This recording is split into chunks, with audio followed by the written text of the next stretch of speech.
Nunca imaginé que el peor día de mi vida llegaría envuelto en luces navideñas y villancicos. Me llamo Carmen, tengo 72 años, y esta es la historia de cómo mi propio hijo me arrojó a la calle en la noche más fría del año. Pero también es la historia de cómo descubrí un secreto que cambiaría todo lo que creía saber sobre mi familia. Todo comenzó hace exactamente un año, en la víspera de Navidad. Yo vivía en la casa donde había criado a mis 3 hijos, la misma casa que mi difunto esposo Roberto y yo habíamos construido con nuestras propias manos hace más de 40 años. Cada ladrillo de esa casa guardaba un recuerdo. El marco de la puerta donde medíamos a los niños cada cumpleaños. La mancha en el techo de la cocina del día que Eduardo, mi hijo mayor, intentó hacer un experimento de química. Las marcas en el piso de madera donde mi hija pequeña, Lucía, aprendió a caminar. Después de que Roberto murió hace 5 años, me quedé sola en esa casa. Mis hijos insistieron en que era demasiado grande para mí, pero yo me negaba a abandonarla. Era lo único que me quedaba de mi vida con él. Eduardo, el mayor, se había mudado a otra ciudad con su esposa Patricia. Mi hija del medio, Sofía, vivía en España desde hace 10 años. Y Lucía, la pequeña, bueno, Lucía había desaparecido de nuestras vidas hace 15 años después de una terrible pelea familiar, y nadie había vuelto a saber de ella. Pero 6 meses antes de aquella fatídica Navidad, todo cambió. Eduardo perdió su trabajo y su matrimonio se derrumbó casi al mismo tiempo. Me llamó llorando una noche, algo que no había hecho desde que era un niño pequeño. Me pidió que lo dejara volver a casa, solo por unos meses, mientras se recuperaba. Por supuesto que dije que sí. Era mi hijo. La sangre de mi sangre. ¿Cómo podría negarle un techo? Lo que no sabía era que Eduardo no vendría solo. Llegó con su nueva novia, una mujer llamada Valentina, a quien yo nunca había conocido. Valentina era hermosa, eso no podía negarlo, pero había algo en sus ojos que me inquietaba desde el primer momento. Una frialdad que intentaba ocultar detrás de sonrisas perfectamente ensayadas. Antes de continuar con esta historia, quiero pedirte algo. Si estás disfrutando de lo que escuchas, por favor dale me gusta a este video y suscríbete al canal. Tu apoyo significa mucho para mí y me ayuda a seguir compartiendo estas historias que tocan el corazón. Ahora, continuemos. Los primeros meses fueron difíciles pero manejables. Valentina se quejaba constantemente de todo. La casa era vieja. Los muebles eran anticuados. La comida que yo preparaba no era de su gusto. Pero yo intentaba ser paciente. Después de todo, Eduardo parecía feliz con ella, y eso era lo que importaba. O al menos eso me repetía a mí misma cada noche antes de dormir. Poco a poco, comencé a notar cambios en mi hijo. Ya no me miraba a los ojos cuando hablábamos. Evitaba quedarse a solas conmigo. Y cada vez que intentaba tener una conversación con él sobre cualquier cosa, Valentina aparecía de la nada, interrumpiendo con alguna excusa o cambiando el tema abruptamente. Fue entonces cuando empecé a notar las cosas que desaparecían. Primero fue el anillo de compromiso de mi madre, una reliquia familiar que guardaba en mi joyero. Pensé que lo había extraviado, aunque era imposible porque nunca lo movía de su lugar. Luego desapareció un reloj antiguo que Roberto había heredado de su abuelo. Después, algunos documentos importantes de mi escritorio. Una noche, no podía dormir y bajé a la cocina por un vaso de agua. Las luces del estudio estaban encendidas, lo cual era extraño porque nadie usaba esa habitación. Me acerqué en silencio y escuché voces. Era Valentina hablando por teléfono. Lo que escuché me heló la sangre. Ella estaba hablando con alguien sobre la casa. Mi casa. Decía que pronto todo estaría a nombre de Eduardo, y que una vez que eso sucediera, podrían venderla y quedarse con el dinero. Mencionó algo sobre unos documentos que necesitaba encontrar, algo relacionado con el testamento de Roberto que complicaba las cosas. Me quedé paralizada detrás de la puerta, con el corazón latiendo tan fuerte que temía que ella pudiera escucharlo. Cuando finalmente reuní el valor para moverme, pisé una tabla que crujió. El silencio que siguió fue aterrador. Corrí de vuelta a mi habitación lo más rápido que mis piernas me permitieron y me encerré con llave. Esa noche no dormí ni un segundo. Mi mente daba vueltas intentando procesar lo que había escuchado. Mi propio hijo estaba planeando quitarme mi casa. La casa donde lo había criado. La casa donde había dado sus primeros pasos, dicho sus primeras palabras, celebrado todos sus cumpleaños. Durante las siguientes semanas, fingí que no sabía nada. Pero comencé a investigar por mi cuenta. Revisé todos los documentos legales que tenía. La casa estaba a mi nombre, eso era claro. Roberto, antes de morir, había dejado todo en orden precisamente para evitar problemas. Pero había algo que yo había olvidado, un detalle que cambiaría todo. En el testamento de Roberto había una cláusula especial. La casa no podía ser vendida mientras yo viviera, a menos que todos los herederos estuvieran de acuerdo. Y los herederos éramos 4 personas: yo, Eduardo, Sofía y Lucía. Lucía, mi hija desaparecida. Eso explicaba por qué Valentina estaba buscando documentos. Necesitaba encontrar alguna forma de invalidar esa cláusula o de declarar a Lucía legalmente muerta para que solo quedaran 3 herederos. Con Sofía tan lejos y probablemente desinteresada, sería fácil convencerla de firmar cualquier cosa. La noche de Navidad llegó con un frío inusual. Había nevado por primera vez en años en nuestra ciudad, y todo estaba cubierto de un manto blanco que parecía sacado de una postal. Yo había pasado todo el día cocinando la cena tradicional. Tamales, pavó, ensalada de manzana, todo lo que solíamos preparar cuando los niños eran pequeños. Eduardo había invitado a algunos amigos de Valentina, personas que yo no conocía. La casa estaba llena de extraños, y yo me sentía como una invitada en mi propio hogar. Aún así, intenté mantener el espíritu navideño. Por Roberto. Por los recuerdos. Por la familia que una vez fuimos. La cena comenzó bien. Todos alabaron la comida, incluso Valentina, aunque pude notar la falsedad en su voz. Los invitados brindaron, rieron, contaron historias. Por un momento, casi pude olvidar todo lo que había escuchado aquella noche en el estudio. Fue entonces cuando Valentina decidió hacer su movimiento. Se puso de pie, golpeó suavemente su copa con un tenedor para llamar la atención de todos, y anunció que tenía algo importante que decir. Eduardo la miraba con una mezcla de nerviosismo y anticipación. Yo sentí que el estómago se me revolvía. Valentina comenzó hablando de lo difícil que había sido el último año para Eduardo. De cómo había perdido todo y había tenido que empezar de cero. Habló de lo mucho que apreciaban mi hospitalidad, pero que había llegado el momento de hacer algunos cambios necesarios para el bienestar de todos. Luego me miró directamente a los ojos y dijo las palabras que nunca olvidaré. Dijo que la casa era demasiado grande para una mujer de mi edad. Que yo necesitaba cuidados especiales que ellos no podían darme. Que lo mejor para todos era que yo me mudara a una residencia de ancianos donde profesionales pudieran atenderme adecuadamente. Y que ellos, generosamente, se harían cargo de la casa para que yo no tuviera que preocuparme por nada. El silencio que siguió fue absoluto. Los invitados miraban sus platos, incómodos. Yo sentía que el mundo giraba a mi alrededor. Me volví hacia Eduardo, esperando que dijera algo, que defendiera a su madre, que pusiera fin a esa locura. Pero mi hijo no dijo nada. Simplemente bajó la mirada, incapaz de enfrentar mis ojos. Fue entonces cuando encontré mi voz. Me puse de pie, temblando no de frío sino de rabia contenida durante meses, y hablé con una claridad que me sorprendió incluso a mí misma. Les dije que esta era mi casa. Que cada rincón de estas paredes había sido construido con el sudor de mi frente y el amor de mi esposo. Que había criado a 3 hijos aquí, incluyendo al hombre que ahora no tenía el valor de mirarme a la cara. Les dije que nadie me sacaría de mi hogar, y que si alguien tenía que irse esa noche, no sería yo.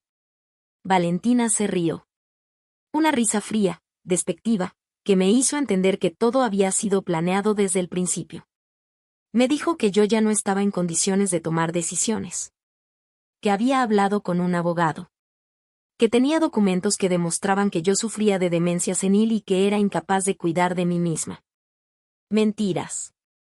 Todo eran mentiras elaboradas para robarme lo único que me quedaba. Entonces Eduardo finalmente habló. Pero sus palabras no fueron las que yo esperaba. Con la voz quebrada pero firme, Me dijo que lo mejor era que me fuera esa noche. Que ya habían preparado todo. Que un taxi me esperaba afuera para llevarme a un hotel mientras se resolvía la situación legal. Mi propio hijo me estaba echando de mi casa en la noche de Navidad. No lloré. No grité. Simplemente me quedé mirándolo, intentando encontrar algo del niño que yo había criado en ese hombre que tenía enfrente. Pero no lo reconocía. Era como si un extraño hubiera tomado posesión de su cuerpo. Caminé hacia la puerta, deteniéndome solo para tomar mi abrigo y mi bolso. Los invitados seguían en silencio, algunos visiblemente incómodos, otros indiferentes. Valentina sonreía triunfante. Cuando abrí la puerta, el frío me golpeó como una bofetada. La nieve seguía cayendo, cubriendo todo de blanco. El taxi estaba ahí, esperando, con el motor encendido. Pero yo no subí. En lugar de eso, caminé hacia la calle, sin rumbo, sin saber a dónde ir. La nieve me cubría el cabello, se colaba por los agujeros de mis zapatos. Caminé durante lo que parecieron horas, aunque probablemente fueron solo minutos. Fue entonces cuando la vi. Una mujer joven estaba parada bajo un farol, observándome. Tenía el cabello oscuro recogido en una cola de caballo, y llevaba un abrigo verde que me resultó extrañamente familiar. Cuando me acerqué, pude ver su rostro con claridad. Era Lucía. Mi hija pequeña. La que había desaparecido hace 15 años. Por un momento pensé que estaba alucinando. Que el frío y el shock me habían hecho perder la razón. Pero entonces ella habló, y su voz era exactamente como la recordaba, solo que más madura. Me dijo que había vuelto. Que había estado observando desde lejos. Que sabía todo lo que estaba pasando. No pude contener las lágrimas. La abracé con todas mis fuerzas, como si temiera que fuera a desaparecer de nuevo si la soltaba. Ella me sostuvo mientras lloraba, ahí en medio de la calle nevada, en la noche de Navidad. Lucía me llevó a su departamento, que estaba a solo unas calles de la casa. Me explicó que había vuelto a la ciudad hace 3 meses, cuando se enteró de que Eduardo se había mudado conmigo. Había estado vigilando, investigando, reuniendo información. Y lo que había descubierto era más perturbador de lo que yo podía imaginar. Valentina no era quien decía ser. Su verdadero nombre era Marina, y tenía un historial de estafar a familias adineradas. Se acercaba a hombres vulnerables, se ganaba su confianza, y luego los manipulaba para quedarse con sus bienes. Eduardo no era su primera víctima. Había hecho lo mismo con al menos otras 3 familias en diferentes ciudades. Pero eso no era todo. Lucía había descubierto algo más, algo que explicaba el comportamiento extraño de Eduardo durante los últimos meses. Valentina lo estaba drogando. Mezclaba sustancias en su comida y bebida que lo hacían más sugestionable, más dócil, más fácil de controlar. Mi hijo no me había traicionado por voluntad propia. Estaba siendo manipulado, envenenado por una mujer que solo veía en él un medio para conseguir lo que quería. Esa noche, Lucía y yo hablamos durante horas. Me contó por qué se había ido hace 15 años. La pelea familiar que recordaba había sido solo la superficie. La verdad era mucho más compleja. Lucía había descubierto algo sobre la familia de Roberto, un secreto que mi esposo había mantenido oculto durante toda nuestra vida juntos. Roberto tenía otra familia. Una esposa y un hijo que había abandonado antes de conocerme. Lucía lo había descubierto por accidente, y cuando confrontó a su padre, él le rogó que guardara el secreto. Pero Lucía no pudo soportar la mentira. Se fue, incapaz de seguir viviendo bajo el mismo techo que un hombre al que ya no podía respetar. Nunca me dijo la verdad porque no quería destruir la imagen que yo tenía de Roberto. Prefirió cargar con ese peso sola, alejarse de todo, empezar una nueva vida. Pero ahora había vuelto. Y tenía un plan. Durante las siguientes semanas, Lucía y yo trabajamos en secreto. Ella contactó a las otras familias que Valentina había estafado. Reunimos pruebas, testimonios, documentos.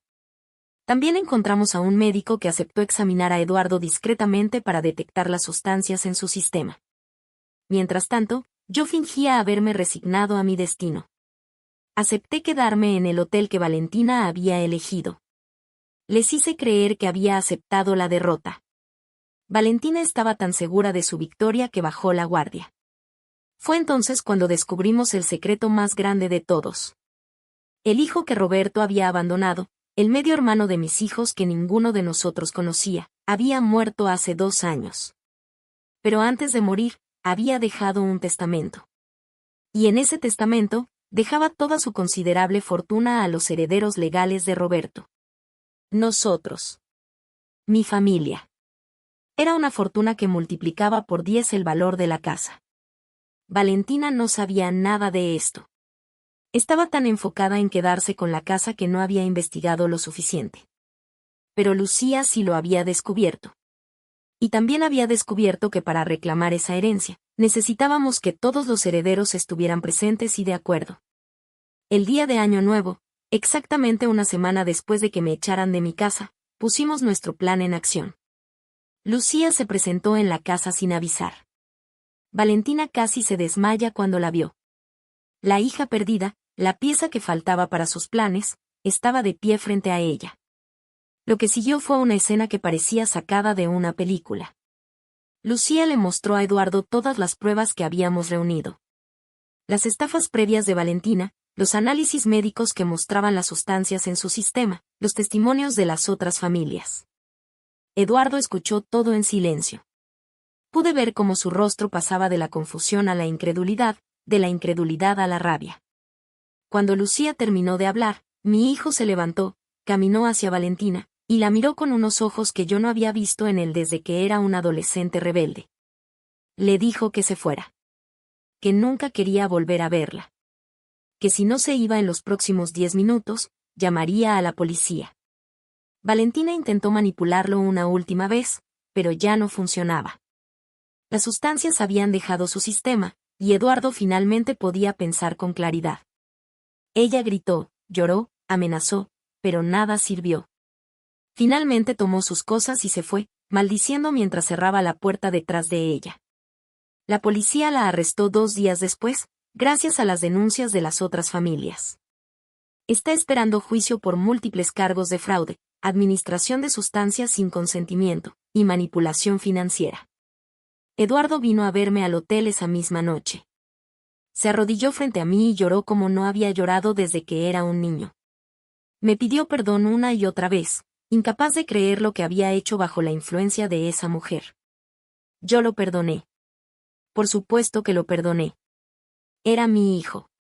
Y aunque sus acciones me habían roto el corazón, entendía que no había actuado por voluntad propia.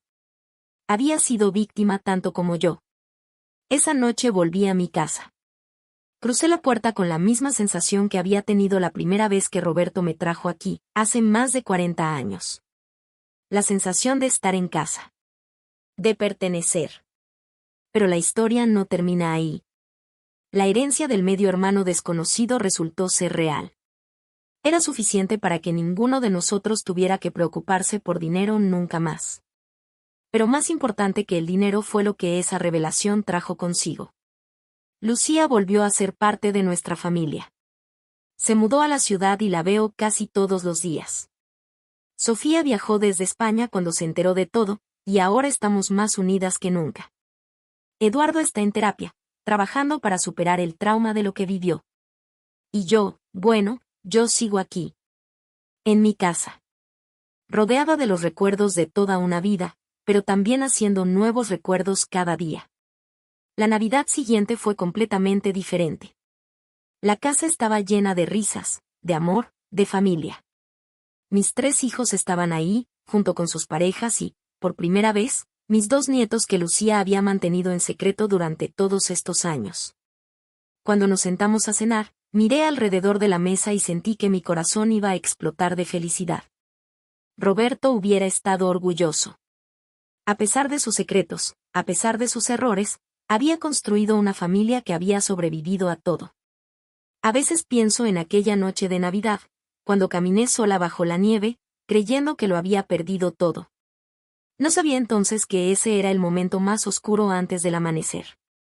Que mi hija perdida me estaba esperando bajo un farol. Que el secreto que había destruido nuestra familia hace 15 años sería el mismo que nos uniría de nuevo. La vida tiene una forma extraña de funcionar. Los momentos más dolorosos a veces nos llevan a los más hermosos.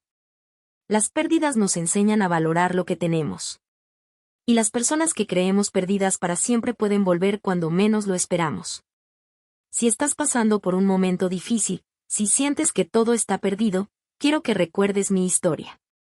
Porque incluso en la noche más oscura y fría, siempre hay una luz esperándote.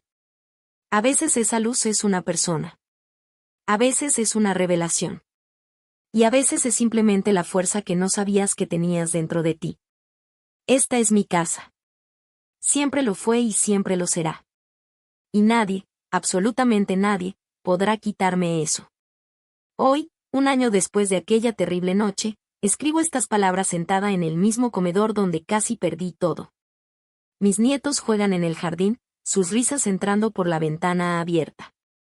Eduardo está en la cocina preparando el almuerzo, tarareando una canción que le enseñé cuando era pequeño. Lucía está sentada frente a mí, leyendo un libro, levantando la vista de vez en cuando para sonreírme. La vida no es perfecta. Nunca lo fue y nunca lo será. Pero es mía. Esta casa es mía. Esta familia es mía. Y después de todo lo que pasamos, puedo decir con certeza que no cambiaría nada. Porque cada momento de dolor, cada lágrima derramada, cada noche sin dormir, me trajo hasta aquí. A este momento. A esta felicidad que casi dejé escapar. Gracias por escuchar mi historia. Si te conmovió, si te hizo reflexionar sobre tu propia familia, sobre tus propias luchas, me encantaría que dejaras un comentario contándome tu experiencia. Todos tenemos historias que contar, batallas que hemos librado, momentos donde pensamos que no podríamos seguir adelante. Comparte la tuya. Quién sabe, tal vez tu historia sea exactamente lo que alguien más necesita escuchar hoy. Y recuerda, no importa lo oscura que parezca la noche, el amanecer siempre llega. Solo tienes que tener la fuerza para esperarlo.